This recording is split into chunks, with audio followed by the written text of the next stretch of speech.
Today we're going to be showing you a great drill and how to stop that slide. You're watching Me and My Golf TV.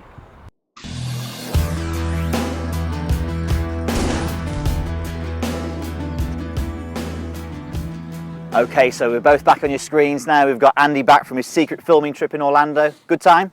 It was okay, you know, golf, shopping, theme parks, 30 degrees. I was actually quite glad to get back in the end, really, but you know.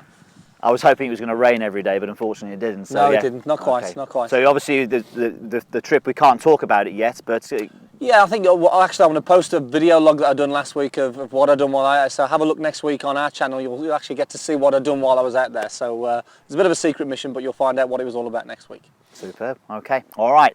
More of that to come then. So today we're answering a YouTube comment from Colm McCaffrey. Now Colm has asked if there's any drills we can give him to help with his slide. And this is actually a response to a video of ours that you'd seen before, where it was, I think I'd got the TheraBand tubing and I was trying to pull you into a slide, and he loved the drill, but is there something we can do by himself? Yeah. So first of all, before we get into the drill, what is a slide, Andy? Okay, a slide then basically, all I need now first of all is an analysis line. So from the outside of my lead heel straight up, this is how we measure this.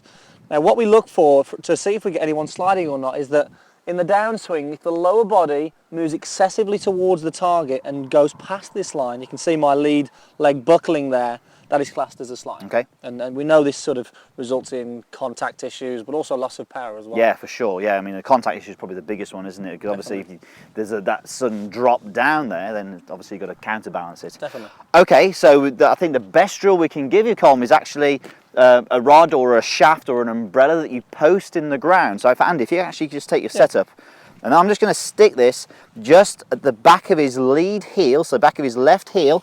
I'm going to pop it in the ground like so. This is right where that analysis line just was there. Yeah, for sure. So what we want to see now, this is here, okay? That's the analysis line. Rather than having this excessive sort of lateral lower body movement, we want to see that when we get back down to impact, we want to be against this post with the lead leg straight. So that means my lower body's rotated, okay? I've shifted weight still, but I'm into the left side.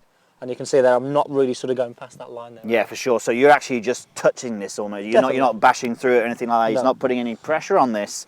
He's posting up against this post. Yeah. So, and as Andy mentioned as well, you've got your hips clearing there as well. So that's where the power sort of comes into it. We talk about passing energy on from one part of your body to the next. If you slide, you can't pass the energy up as efficiently from the legs to the upper body, and obviously the contact's an issue as well.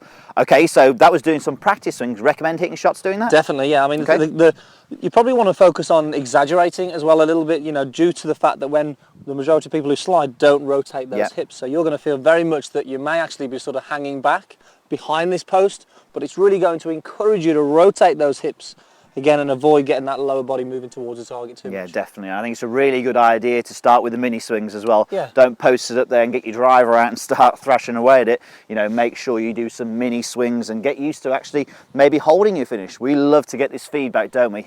Hit a shot, hold your finish and assess.